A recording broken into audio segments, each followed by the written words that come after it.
आज यहाँ पर बन गई है दाल और चावल।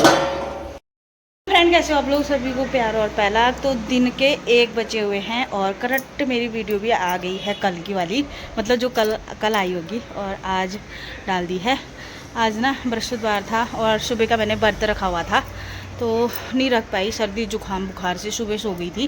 कल भी मुझे ठीक टाइम पर ऐसा ही हुआ और आज भी ऐसा ही हुआ, पूरा गला बंद हो गया था, खांसते खांसते दर्द जैसा भी हो रहा था। खांसी जब हो रही थी ना पूरा ये दर्द कर रहा था। और जुकाम से पता ही है जुकाम से क्या हालत होती है करके, भूख ज़्यादा लगती है मुझे सर्दी जुकाम बुखार में।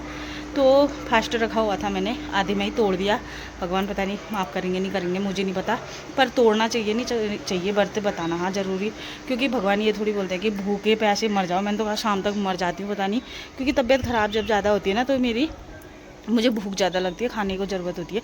तो फिर जब मैंने रोटी खाई तब मुझे ज़्यादा एनर्जी आई। उसके बाद मैंने सुबह के नाश्ता किए हुए बर्तन धोए और अभी 12 बजे मैंने खाना वाना बना लिया। खाना वाना बन गया है मेरा, रेडी हो गया है। तो मौसम भी दिखाती हूँ कैसा हो रखा है। मैं यहाँ पर छत पे सुखाया हुआ है हमने ये धनिया की बात करें तो बहुत ही मस्त मौसम हुआ है। सुबह से बहुत ज़्यादा धूप थी, जो काम करने वाले आए थे वो काम कर भी नहीं पा रहे थे। और बादल देखो कितने सुंदर दिख रहे हैं। जैसे जैसे आगे बढ़ती हूँ ना छत की तरफ को, तो यहाँ को देखती हूँ तो हरियाली, हमारे उत्तराखंड में कितनी प्यारी हरियाली होती है। उत्तराखंड को इसीलिए जानते हैं देवभूमि के नाम से और हरियाली की उससे, तो इतनी सुंदर हरियाली हुई रहती है।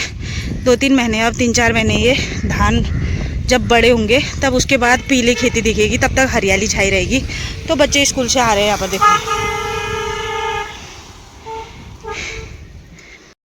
एक लड़की मेरे को बोल रही थी कि बबली दीदी तुम्हारी आवाज़ अच्छी लगती है, मुझे टोन अच्छी लगती है। किसी को अच्छी लगती है, किसी को बुरी लगती है, ये तो जाहिर सी बात है। किसी को कोई पसंद होता है, किसी को नहीं होता है। ये टनकपुर की है एक लड़की, नाम तो अभी मैं भूल गई। करंट मतलब थोड़ी देर पहले मैंने कमेंट देखी थी तो उस समय याद था, अभी याद नहीं है। तो वो बोली थी मिलने के लिए मिलना चाहती हूँ तुमसे, ज़्यादा दूर हूँ नहीं, मतलब अगर मिलना चाहती है तो मिल सकती है। मेरे को ऐसी कोई दिक्कत वाली बात नहीं है, क्योंकि जो भी मेरे से मिलना चाहता है मेरे को कोई दिक्कत नहीं है, घर पे आके मिल सकता है, ऐसा कुछ नहीं है। ये प्यारे लग रहे हैं मेरे को। तो साथ साथ ही पहाड़ कितने सुंदर दिख रहे हैं देखो, और पैर जल गए मेरे। चलते हैं नीचे की तरफ को। दाल तड़का लगा के आई थी, दाल भी पक गई होगी। तो यहाँ पर दीपू की तबीयत ख़राब हुई थी, दवाई ववाई लेके आ गई मैं इसके लिए, बुखार की दवाई। तो अभी कैसा लग रहा है दीपू? अभी तो हंस रहा है बेचारा। इतनी सर दर्द हुई थी ना सुबह, ये बहुत लेट उठा। उसके बाद मैंने इसके लिए दवाई मंगाई, दवाई खाई इसने एक खुराक, तब जाके ठीक हुआ है। पर सागर पता नहीं कहाँ जा रहा है देखो तो ये। और हमारे आंगन का जो काम था वो इतना सा हो गया है यहाँ पर अभी।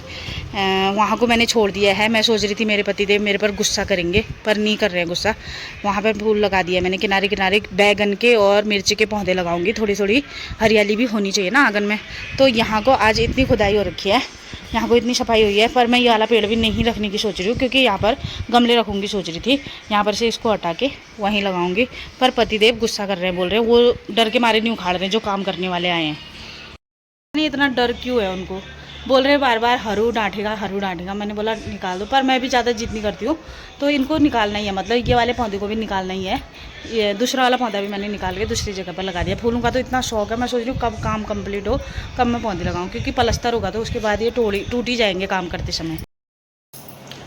तो गाइस जैसा कि आप लोगों को पता है मैंने व्रत तोड़ा हुआ था और अभी बजने वाले हैं 3। तो पहले दिन में रोटी खाई मैंने, अब जाके मेरे को थोड़ा सा भात खाने का मन कर रहा है, थोड़ा सा चावल खा लेती हूँ, देखती हूँ। टाइम बेटाइम हो गया मेरा खाने का। तो गाइस जैसे जैसे आंगन की सफाई हो रही है उसी प्रकार से तो पौधों को भी सराया जा रहा है, मतलब इधर से उधर करा जा रहा है। वहाँ मैं सामने पर नहीं रख रही हूँ। तो ये कोना जो है इधर गार्डन बनाने के लिए मैंने छोड़ रखा है थोड़ा सा, तो यहाँ लगा रही हूँ। अच्छा तो ठीक है ये, और ज़्यादा करूँ?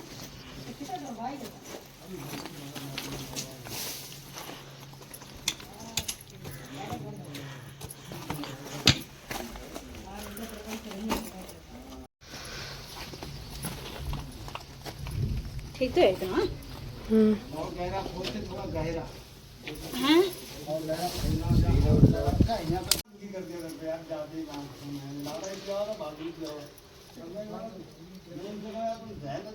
टेढ़ा हो रहा है, थोड़ा अपनी तरफ को खींचो।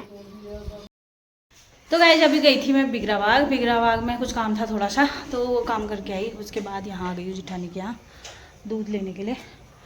तो जिठानी तो नहा रहे हैं, फिर उसके बाद जाएंगे हम घूमने। देखो कैसी हो रखी है, इस वाले खेत में पानी लगा है।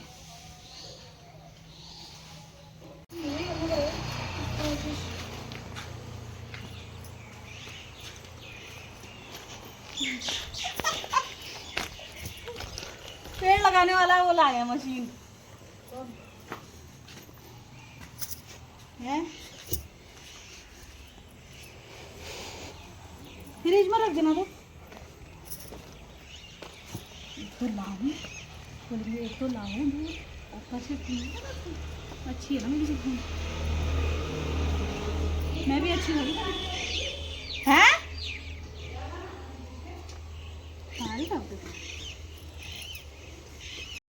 पड़ोसियों के घर पे आके बैठ गए हैं, उनका जानवरों का बांधने का कुछ नहीं हो रखा है। मैं और मेरी जिठानी ये तो अपने जानवरों को बांध के आ गए हैं।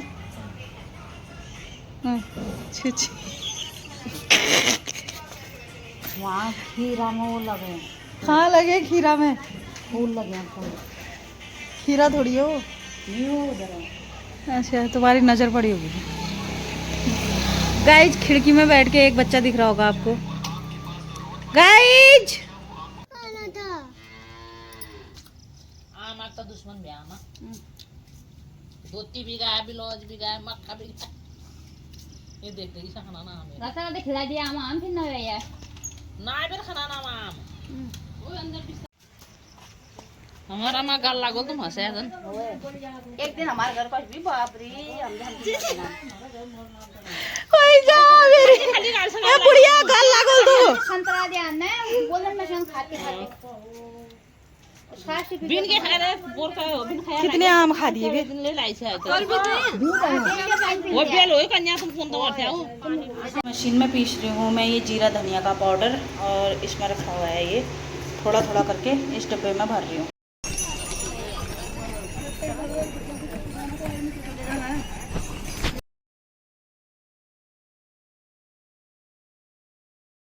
जैसा कि आप लोगों को पता है आजकल सावन का महीना है और सभी लोग कांवड़ यात्रा की ओर को जा रहे हैं। कोई हरिद्वार से जल लेके आता है, कोई कहीं जाता है, कोई कहीं जाता है, कोई कैची धाम भी जा रहा है आजकल। तो बहुत सारी वीडियो देखो कितना वजन वो कितना लीटर मतलब पानी लेके जाते हैं, और कोई तो अपने माँ बापों को भी लेके जाते हैं। बहुत सीरियस बात है ये, इसको मजाक में भी मत लेना, क्योंकि मैं मजाक नहीं कर रही हूँ, ठीक है। किसी समय होता है कि यार किसी टॉपिक में बोलते हैं हम, पर किसी समय एक संदेश देना होता है ना, जो हमने जनता को संदेश देना होता है, वो हमसे चलो कभी गलती हो भी जाती है, पर ऐसा है कि हमारा प्रयास यही रहना चाहिए कि जनता को हम अच्छा एक संदेश दें।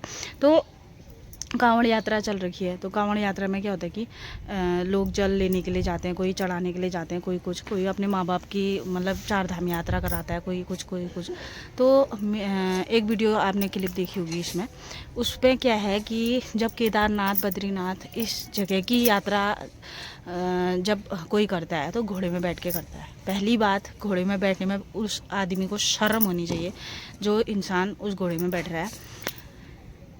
तो मतलब ये चीज़ नहीं होनी चाहिए। बहुत सारे वीडियो ऐसी होती हैं जो लोग एक बनाते हैं कि क्या कहते हैं ऐसे नहीं बैठना चाहिए, ये वो करके। मैं भी बोल रही हूँ, सबको समझ होनी चाहिए। अरे अपने स्वार्थ के लिए तुम अपने शरीर को तुम कष्ट नहीं देना चाहते हो, तुम घोड़े को कष्ट दे रहे हो, तो तुम्हारी यात्रा क्या जी सफल रहेगी ना। ये बात तो हर किसी को पता होगा, मुझे बताने की ज़रूरत भी नहीं पड़नी चाहिए पहली बात तो, पर मैं अपने विचार रख रही हूँ। तो जब किसी भी जगह की यात्रा कर रहे हो, चलो गाड़ी तो सही है, पर घोड़े में बैठने की क्या ज़रूरत है? शौक के लिए भी क्यों फिर हैं? इतनी लंबी यात्राएं तुम कर रहे हो तो तुमको क्या शौक? तुम अपनी इम्यूनिटी पावर बढ़ाओ ना, 2 महीने से 3 महीने से प्रैक्टिस करो। जब तुमको इतनी लंबी यात्रा करनी है तो घोड़े में क्यों बैठना है? या तो तुम कि भगवान तुमसे कह रहे हैं कि दूसरे को कष्ट दे के तुम मेरे दर्शन करने आओ। कोई अपने माँ बाप को लेके जाता है, वो कितना बड़ा वो होगा। और जो पीठ में जाते हैं, हाँ, केदारनाथ यात्रा में देखा होगा तुमने, पीठ में डुक्के में बैठा के ले जाते हैं ऊपर को। उनकी तपस्या देखो, कितने चक्कर लगाते हैं वो, 3 चक्कर भी लगाते हैं बोल रहे थे। तो उनकी इम्यूनिटी पावर उनको अनोखा दे रखा है भगवान ने, कि तुमको इतनी ताकत दे रखी है, तुम इनको बोकोगे करके हैं। तुम्हारे पास, तुम शहरों में रह रहे हो, छोरे बादाम खा रहे हो, जिम जा रहे हो, ये जा रहे हो, पर तुम्हारे अंदर इतनी ये नहीं है कि तुम अपने पैरों से केदारनाथ की यात्रा कर सको, ठीक है। एक ये कहना चाहती हूँ। और जो कांवड़ वाले यात्री हैं उनके लिए बहुत बहुत सावन का महीना बहुत ज़्यादा सफलतापूर्वक हो, और जो भी ये वीडियो देख रहा है उसके लिए भी हो। एक बार हर हर महादेव का नारा लगा देना, इसमें हर हर महादेव लिख देना, हाँ, कमेंट बॉक्स में, क्योंकि महादेव की तो मैं वैसे भी भोलेनाथ की भक्त हूँ। तो एक यही हमारे बोलने से क्या होता है, कोई अच्छा बोलेगा, कोई बुरा बोलेगा, कोई बोलेगा ज्ञान की देवी, पर एक सत्य बात है ना। मैंने कांवड़ वाली यात्रा वाली वीडियो भी देखी और केदारनाथ की ये वीडियो भी देखी, बहुत बुरा लगा मुझे। तो बड़े बड़े जो यूट्यूबर हैं, मैं यही कहना चाहती हूँ कि मतलब ये वो क्या संदेश देना चाहते हैं ऐसे करके ना। तो ये चीज़ें नहीं करनी चाहिए। ज़्यादा तो क्या ही बोलूँ मैं। एक बार हर हर महादेव लिख देना, हाँ, कमेंट में। और तो आपके विचार क्या हैं, आप भी कमेंट बॉक्स में बता सकते हैं।